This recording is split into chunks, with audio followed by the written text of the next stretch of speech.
Okay, let's come on. It's a scary midget unmasked too. This is what we look like in real life. Yeah. Or, so this is what we're in disguise. This is Tell us something about your songs, the ideas about the songs, especially "Piss on Your Grave." Yeah. Oh, that's a Is true it your story. song? That was about someone who ran off with my partner. Yeah? And Yeah. I hated her. I really hated her. I think so. And I wrote that song. Yeah. So that was As true. That to one. personality, or Yeah. can you tell us some more details? Well, I suppose by the time I actually wrote the song, I was actually quite friendly with her, really. But it was just that, bringing back that feeling, you know, like when you want to kill someone and you just run off with your partner and you just want to kill them and that. And you just sort of like hope they die. And that was it, really. And there's so many, when you say to people, love that song because it's happened to so many people where their partner's been stolen by someone else, and people just, they relate to it, and just like they relate to you'll end up looking like the scary bitches because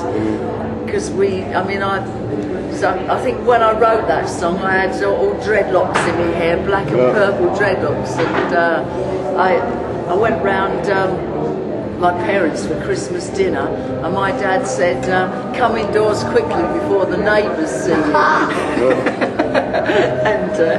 And that was probably one of the influences for that song, really.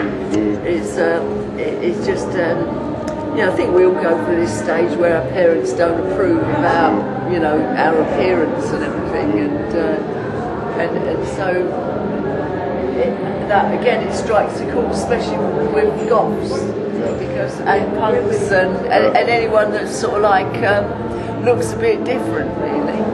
I mean, I suppose in my sort of disguise, out of my space suit, I probably look a lot more normal than you do to some people. You're talking about this song about your roots.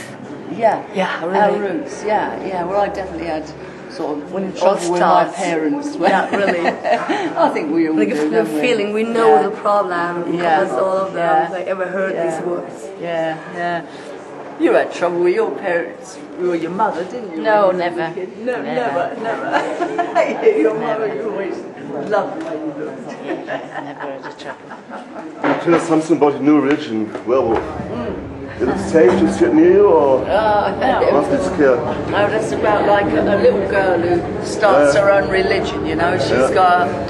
She's got parents who want to drag her off to church and she hates it, so she decides to start her own religion. That song was actually influenced by some of my pagan friends, and there's the English Pagan Society they were actually refusing to have members under 18 because they said they could get into trouble for sort of influencing minors, people under 18, children, as they are in law, although they're probably adults, they're still regarded as children. And he was saying, well, these kids could get hold of magic books, witchcraft books, and they could start doing all sorts of things. And the cogs started turning in my head. And I was driving home from his house, and I just sort of wrote it while I was driving along in the car. I've got my own religion now. I've got an altar in my room. I have no human sacrifice, so a hamster will have to. Every little girl has a hamster in their bedroom, running along in a little wheel. She can't go in the street and kill someone, so she kills her hamster. It's terrible. I would never hurt an animal. I don't even kill spiders, but it's just it's just a funny song, really. Yeah, I mean, we're all I give money to the RSPCA, the Royal Society for the Protection and Cruelty to Animals, Prevention and Cruelty this to lyric Animals. on some strange kind of imagination. Yeah. Sick, I think we call it. I think we call it sick imagination. And how do you But get it the sells interview records. for a strange child? Strange child. Yes. Yes, that was a friend of mine. She was moaning because her boyfriend wears tartan pajamas and socks in bed. And, and I just wrote the song about him, you know. Imagine living with someone like that. You'd have to go and sleep with other people, wouldn't you, you know. And it was sort of like a cross between that and, you know, Damien, the film Damien, where his mother sleeps with his mother has sex with a jackal in the graveyard and gives birth to Damien, and it's sort of like based on that, really. Yeah. Okay, big auf Sendung. Okay. Yeah. One more missionary. Yeah, thanks. When we can hope for a third album, and what's the plans for tonight?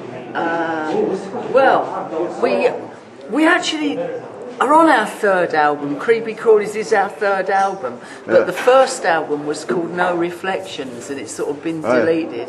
But we are going to re-release it because everybody keeps asking for it, because that's the one that's got Doppelganger on it and Come Dance With Me, and several other songs that people haven't heard. But we are planning a fourth album, aren't we? Yeah. We've got our bus taking us back to the hotel soon, and we're going to have a few more of these. Okay. Okay. Important. Ja, wir lassen das Zeit Ich bedanke mich bei Scary Digits. Thanks a lot for the interview. Really. It was a great show, and Thank hope you to see very you much. soon. Thank you. I will lose my voice.